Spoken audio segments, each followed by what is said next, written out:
À partir du 22 juin 1940, la France est complètement vaincue. Elle est vaincue, elle est divisée et enfin, elle est pillée.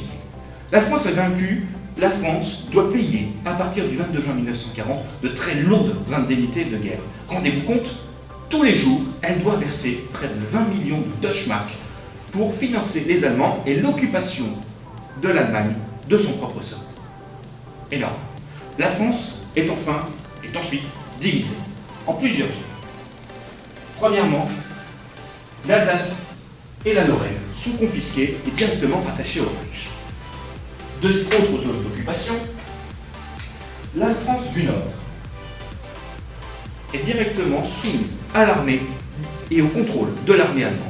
Les littoraux sont complètement et déclarés zone interdite pour permettre aux nazis d'y construire un véritable mur de l'Atlantique, un mur qui servira à empêcher, à travers une multitude de batteries et de canons et de casemates, d'empêcher quelconque tentative de débarquement. Cette zone d'occupation est délimitée par une ligne que l'on appelle la ligne de démarcation. Cette ligne sépare la France occupée de la France dite libre.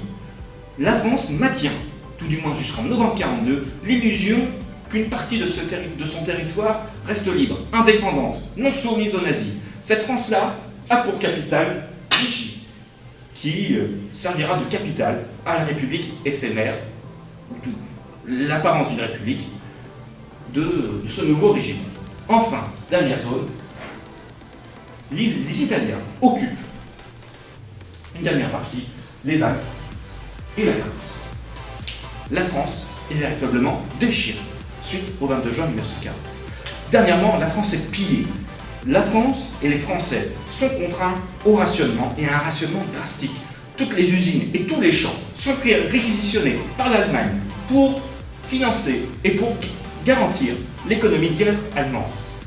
À partir du 22 juin 1940, la France existe-t-elle encore? On peut se poser des questions.